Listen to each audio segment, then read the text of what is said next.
ಒಂದೊಂದು ಜಂಪ್ ಒಂದೊಂದು movement names ಇದೆ, ನಮ್ಗೆ ಗೊತ್ತಿಲ್ಲ names I was doing it.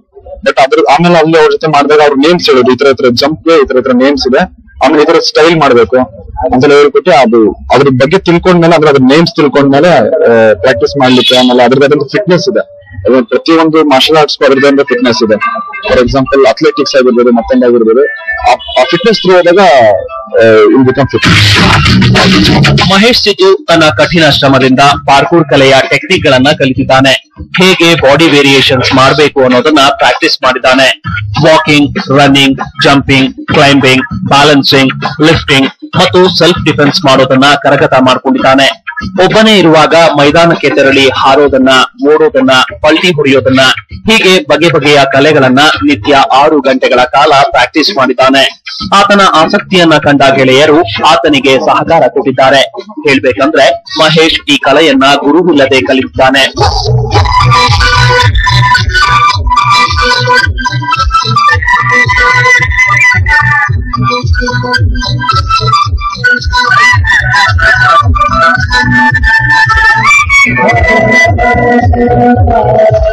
Six hours, morning 3 hours, evening 3 hours, 6 hours. ಆಮೇಲೆ ಡೈರೆಕ್ಟ್ ಆಗಿ ಸ್ಕಿಲ್ ಡೈರೆಕ್ಟ್ ಆಗಿ ಮಾಡಕ್ಕಾಗಲ್ಲ. ಆಕ್ಚುಲಿ ಫಸ್ಟ್ ಜಿಮ್ನಾಸ್ಟಿಕ್ಸ್ ಮಾಡ್ಬೇಕು, ಅದು ಫ್ಲೆಕ್ಸಿಬಲ್ ಇರುತ್ತೆ. ಆಮೇಲೆ ನಾವು ಮಾರ್ಷಲ್ ಆರ್ಟ್ಸ್ ಏನೇ martial arts like taekwondo, karate, ಆತರ ಕಿಕ್ ಬಾಕ್ಸಿಂಗ್ ಏನೇ ಅದ್ರದ್ದು ಫಿಟ್ನೆಸ್ ಬರುತ್ತೆ. ಇದೆಲ್ಲ ಹೋದಾದ್ಮೇಲೆ ಟೆಕ್ನಿಕ್ಸ್, ಆಮೇಲೆ we have to start parkour. Direct ಆಗಿ ಪಾರ್ಕೋರ್ ಮಾಡಕ್ ಹೋದ್ರೆ ಇಟ್ಸ್ ವೆರಿ ಡೇಂಜರಸ್. ಈಗ ಆತನನ್ನ ಕಂಡು ಪ್ರತಿಯೊಬ್ಬರು ಹೆಮ್ಮೆ ಪಡ್ತಾರೆ. ಆತನ ಕಲೆಯನ್ನ ಕಂಡು ವಾರೆ ವಾಹ್ ಅಂತ ಹುಬ್ಬೇರಿಸ್ತಾರೆ. ಮಹೇಶ್ ಸಿದ್ದುಗೆ ಸಿನಿಮಾ ಇಂಡಸ್ಟ್ರಿಯಲ್ಲಿ ಗುರುತಿಸಿಕೊಳ್ಬೇಕು ಅನ್ನೋ ಆಸೆ ಇತ್ತು. ಅದರಂತೆ ಆತನಿಗೆ ಕನ್ನಡ ಸಿನಿಮಾಗಳಲ್ಲಿ ಸಾಕಷ್ಟು ಅವಕಾಶಗಳು ಕೂಡ ಒದಗಿ ಬಂದವು. ಅದರಲ್ಲಿ ಒಂದು ಈ ರಾಜ್. ರಾಜಿ ನನ್ ತಲೆಗೆ ಹುಳ ಬಿಟ್ಟವನ ಅನ್ಕಂಡೆ, ನಿನ್ ತಲೆಗೂ ಬಿಟ್ಬಿಟ್ಟವನ. ಒಬ್ಬೊಬ್ಬಂದು ಮಕ್ಕಳು ನೋಡಿ ಎಲ್ಲ ಒಂದು ಮೀಟರ್ ಆಫ್ ಹೋಗ್ರ, ಹುಚ್ಚ ಮಲ್ಕ ಹೋಗ್ರಲ್ಲ ಕೊಡ್ತಿದ್ದೆಲ್ಲ ಹಿಡ್ದಾಯ್ತು. ರಾಜ್ ಚಿತ್ರದ ಬಳಿಕ ಮುಸ್ಸಂಜೆ ಮಾತು ಅನ್ನೋ ಚಿತ್ರದಲ್ಲೂ ಮಹೇಶ್ ಸಿದ್ದು ಕಾಣಿಸ್ಕೊಂಡಿದ್ದಾನೆ. ಇಲ್ಲಿವರೆಗೆ ಒಟ್ಟು 25 ಕನ್ನಡ ಸಿನಿಮಾಗಳಲ್ಲಿ ಕಾಣಿಸಿಕೊಂಡಿರುವ ಮಹೇಶ್ ಸಿದ್ದು ಮಾಗಡಿ ಮತ್ತು ರಣ ಅನ್ನೋ ಚಿತ್ರಗಳಲ್ಲಿ ಸಹ ನಾಯಕ ನಟನಾಗಿ ಕಾಣಿಸಿಕೊಂಡಿದ್ದಾನೆ. ರಣ ಚಿತ್ರದಲ್ಲಿ ಈತನದ್ದು ಮೂಕನ ಪಾತ್ರ.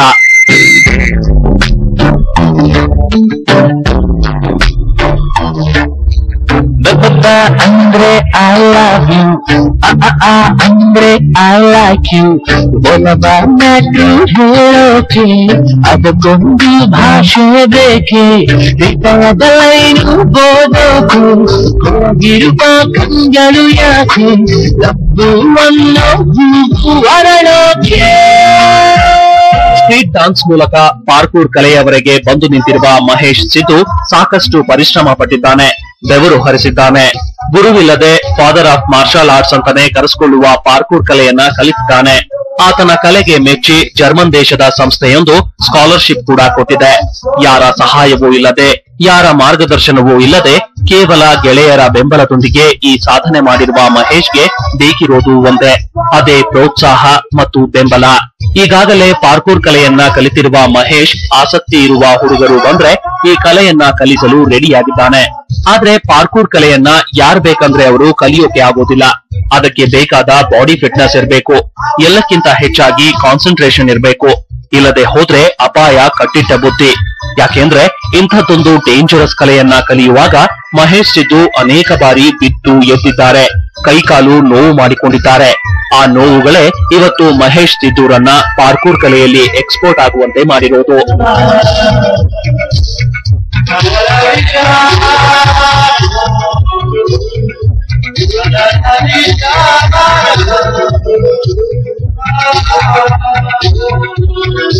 ಖೋರ್ ಮೂಲತಃ ಭಾರತದ ಕಲೆ, ಆದ್ರೆ ಇದು ಲೈಮ್ ಲೈಟ್ ಗೆ ಬಂದಿದ್ದು ಮಾತ್ರ ವಿದೇಶದಲ್ಲೇ. ಭಾರತದಲ್ಲಿ ಈ ಕಲೆಯನ್ನ ಜನ ಮರ್ತಿದ್ರು ಅಮೆರಿಕ, ಫ್ರಾನ್ಸ್ ಹಾಗೂ ಇಂಗ್ಲೆಂಡ್ ನಂಥ ರಾಷ್ಟ್ರಗಳಲ್ಲಿ ಯುವಕರು ಈ ಕಲೆಯನ್ನ ಹುಚ್ಚಿದ್ದು ಕಲಿತಿದ್ದಾರೆ. ಬನ್ನಿ, ಪಾಶ್ಚಾತ್ಯ ದೇಶಗಳಲ್ಲಿ ಪಾರ್ಕೂರ್ ಬಗ್ಗೆ ಇರೋ ಹುಚ್ಚು ಕ್ರೇಜ್ ನ ನಿಮ್ಗೆ ತೋರಿಸ್ತೀವಿ.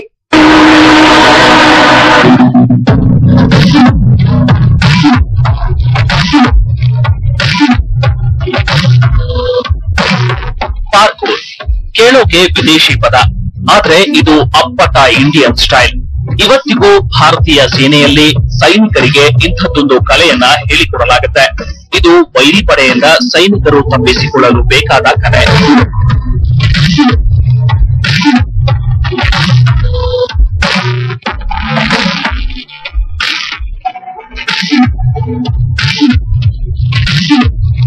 ಜಾಸ್ತಿ ಆರ್ಮೀಸ್ ಅಲ್ಲಿ ಕಮಾಂಡೋಸ್ ಟ್ರೈನಿಂಗ್ ಯೂಸ್ ಮಾಡ್ತಾರೆ. ಆಕ್ಚುಲಿ ಇದು ಆರ್ಮೀಸ್ ಅಲ್ಲಿ ಜಾಸ್ತಿ ಯೂಸ್ ಮಾಡ್ತಾರೆ ಬೇಸಿಕಲಿ. ಇದನ್ನ ಇವಾಗ ಮಾರ್ಷಲ್ ಆರ್ಟ್ಸ್ ಅಂತ ಪ್ರೊಫೆಷನಲ್ ಆಗಿ ಇವಾಗ ಎಲ್ಲರೂ ಯೂಸ್ ಮಾಡೋದು. ಇದಕ್ಕೆ US ಅಲ್ಲೆಲ್ಲ ಕಾಂಪಿಟೇಷನ್ಸ್ ಕೂಡ ಇರ್ತಾರೆ. ಇದು ಆಕ್ಚುಲಿ ಸ್ಟ್ರೀಟ್ ಗೆ ಸಂಬಂಧಪಟ್ಟಿದ್ದಾಗುತ್ತೆ. ಸ್ಟ್ರೀಟ್ ಡ್ಯಾನ್ಸ್ ಆಗಿರ್ಬೋದು, ಲೈಕ್ ಇದು ಅಂತ ಏನ್ ಹೇಳ್ತಾರೆ ಸ್ಟ್ರೀಟ್ ಡ್ಯಾನ್ಸ್, ಆ ತರ ಮಾರ್ಷಲ್ ಆರ್ಟ್ಸ್ ಕೂಡ ರಿಲೇಟೆಡ್ ಟು ಸ್ಟ್ರೀಟ್. ಸೊ ಅದು ಇದ್ರದ್ದು ಕಾಂಪಿಟೇಷನ್ಸ್ ಎಲ್ಲ ಅಲ್ಲೇ ನಡೀತಾರೆ. ಬಟ್ ಇಂಡಿಯಾದಲ್ಲಿ ಇನ್ನೂ ಇದ್ರ ಬಗ್ಗೆ ಅಷ್ಟೊಂದು ಇದೇನಾಗಿದೆ ಫೇಮಸ್ ಆಗಿಲ್ಲ. ಅಂದ ಹಾಗೆ 1907ರಲ್ಲಿ ಈ ಕಲೆ ಆಫ್ರಿಕಾ ದೇಶದಲ್ಲೂ ಪ್ರಚಲಿತದಲ್ಲಿತ್ತು. ಅಲ್ಲಿನ ಬುಡಕಟ್ಟು ಜನ ಕಾಡಿನಲ್ಲಿ ಬೇಟೆಯಾಡುವಾಗ ಇದೇ ತರ ಓಡಾಡುತ್ತಿದ್ರು. ಇದನ್ನ ಗಮನಿಸಿದ ಫ್ರಾನ್ಸ್ ದೇಶದ ಸೇನಾಧಿಕಾರಿ ಜಾರ್ಜ್ ಹಾರ್ಬರ್ಟ್ ಎನ್ನುವರು ಈ ಕಲೆಯನ್ನ ಕಲಿತರು. ವಿಶ್ವ ಮಹಾಸಮರಗಳ ಸಮಯದಲ್ಲಿ ಬೆಟ್ಟ ಹತ್ತಲು ಅನುಕೂಲವಾಗಲೆಂದು ಯೋಧರಿಗೂ ಕಲಿಸೋಕೆ ಆರಂಭಿಸಿದ್ರು. ಇಷ್ಟಾದ್ರೂ ಈ ಕಲೆ ಲೈಫ್ ಲೈಟ್ಗೆ ಬಂದಿರಲಿಲ್ಲ. ಆದ್ರೆ ಫ್ರಾನ್ಸ್ ದೇಶದ ಡೇವಿಡ್ ವಿಲ್ಲೆ ಎಂಬುವರು ಈ ಕಲೆಗೆ ಪಾರ್ಕೂರ್ ಅನ್ನು ಹೆಸರಿಟ್ರು. ಅಷ್ಟೇ ಅಲ್ಲ, ಇದನ್ನ ಯುವಕರಿಗೆ ಕಲಿಸೋಕೆ ಆರಂಭಿಸಿದ್ರು. ಆಗಲೇ ಪಾರ್ಕೂರ್ ಮನೆ ಮಾತಾಗಿತ್ತು. ಯುವಕರು ಈ ಕಲೆಯನ್ನ ಆಕರ್ಷಿತರಾಗಿತ್ತು.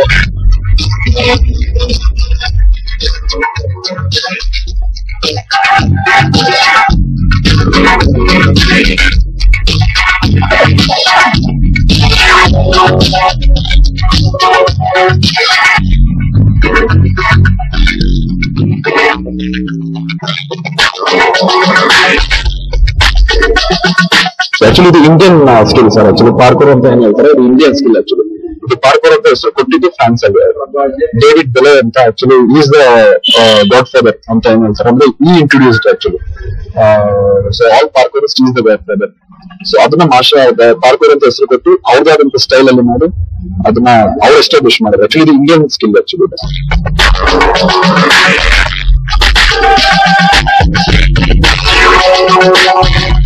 ಇವತ್ತು ಅಮೆರಿಕ ದೇಶದಲ್ಲಿ, ಅದರಲ್ಲೂ ನ್ಯೂಯಾರ್ಕ್ ನಲ್ಲಿ ಈ ಪಾರ್ಕೂರ್ ಕಲೆ ತುಂಬಾನೇ ಫೇಮಸ್. ಅಲ್ಲಿನ ಯುವಕರು ಅದೆಷ್ಟು ಹುಚ್ಚು ಪ್ರೇಮಿಗಳು ಅಂದ್ರೆ ಗುಂಪು ಕಟ್ಟಿಕೊಂಡು ಪಾರ್ಕೂರ್ ಕಲೆಯನ್ನ ಕಲಿತಾರೆ. ಗುಂಪು ಕಟ್ಟಿಕೊಂಡೇ ನಗರ ಪ್ರದೇಶದಲ್ಲಿ ಅದನ್ನ ಪ್ರದರ್ಶಿಸುತ್ತಾರೆ. ಅದರ ಸಣ್ಣದೊಂದು ಝಲಕ್ ಇಲ್ಲಿದೆ ನೋಡಿ.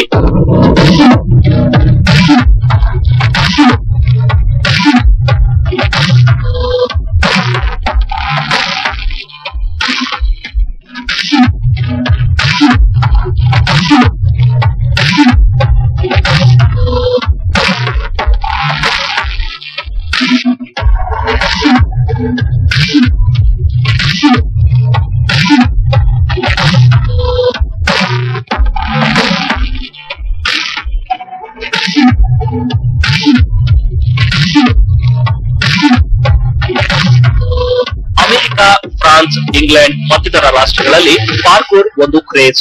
ಅಲ್ಲಿ ಶಾಲೆಗೆ ಹೋಗುವ ಮಕ್ಕಳು ಕೂಡ ನಿತ್ಯ ಪಾರ್ಕೂರ್ ತರಬೇತಿ ಕ್ಲಾಸ್ಗಳಿಗೆ ಹೋಗ್ತಾರೆ. ವಿಷಯ ಏನಪ್ಪಾ ಅಂದ್ರೆ ಈ ಪಾರ್ಕೂರ್ ಕಲೆ ನಮ್ಮ ಜಿಮ್ನಾಸ್ಟಿಕ್, ಏರೋಬಿಕ್ಸ್, ಆಕ್ರೋಬ್ಯಾಟಿಕ್ಸ್ ನಂತೆಯೇ ಆರೋಗ್ಯ ಮತ್ತು ದೇಹವನ್ನ ಕಾಪಾಡುತ್ತೆ. ಆದ್ರೆ ಕೊಂಚ ಡೇಂಜರಸ್ ಅಷ್ಟೇ. ಯಾರಾದ್ರೂ ಯಾವಾರಿದ್ರೆ ಬೆನ್ನು ಮೂಳೆಯೇ ಹೋಗುತ್ತೆ.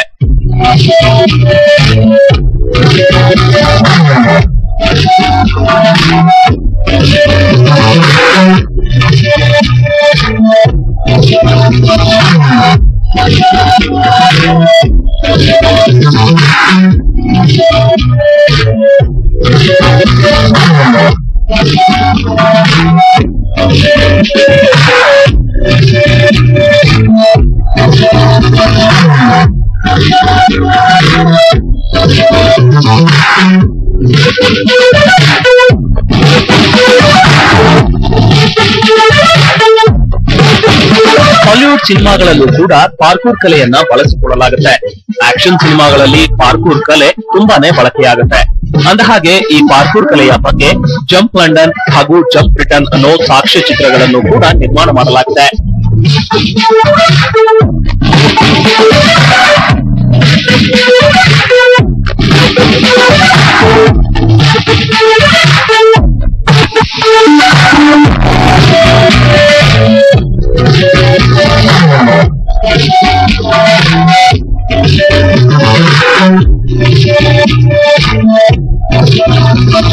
ಅದೇನೇ ಇರ್ಲಿ, ವಿದೇಶಿ ಯುವಕರಲ್ಲಿ ಕಿಚ್ಚು ಹಚ್ಚಿರುವ ಈ ಪಾರ್ಕೂರ್ ಕಲೆಯ ಬಗ್ಗೆ ಎಂಥವರಿಗೂ ಆಸಕ್ತಿ ಹುಟ್ಟುತ್ತೆ.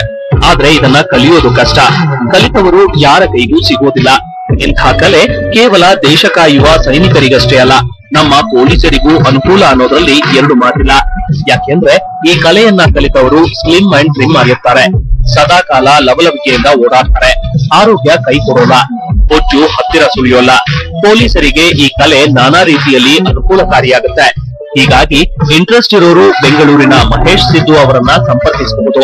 ಅದೇನೇ ಇರ್ಲಿ, ಗುರುವಿಲ್ಲದೆ ಇಂಥದ್ದೊಂದು ಅಪಾಯಕಾರಿ ಕಲೆಯನ್ನ ಕಲಿತು ಅದರಲ್ಲೇ ಸಾಧನೆ ಮಾಡೋಕೆ ಹೊರಟಿರೋ ಬೆಂಗಳೂರಿನ ಮಹೇಶ್ ಸಿದ್ದುಗೆ ಒಂದು ಗುಡ್ ಲಕ್ ಹೇಳೋಣ.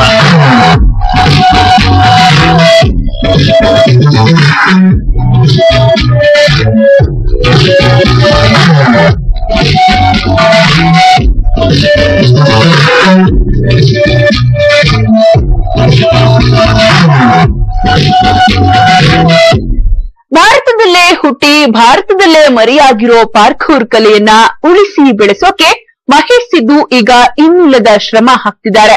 ಅವರಿಗೆ ಬೇಕಿರೋದು ಜಸ್ಟ್ ಸಪೋರ್ಟ್ ಅಷ್ಟೇ. ಅದೊಂದು ಸಿಕ್ಕರೆ ಅವರು ಪಾರ್ಕೂರ್ ಕಲೆಯಲ್ಲಿ ಇನ್ನಷ್ಟು ಸಾಧನೆ ಮಾಡ್ತಾರೆ. ಅವರ ಪ್ರತಿಭೆಗೆ ಸೂಕ್ತ ಮನ್ನಣೆ ಸಿಗ್ಲಿ ಅನ್ನೋದೇ ನಮ್ಮ ಹಾರೈಕೆ. ಇದು ಈ ಹೊತ್ತಿನ ವಿಶೇಷ. ನಿರಂತರ ಸುದ್ದಿಗಾಗಿ ನೋಡ್ತಾ ಇರಿ TV9.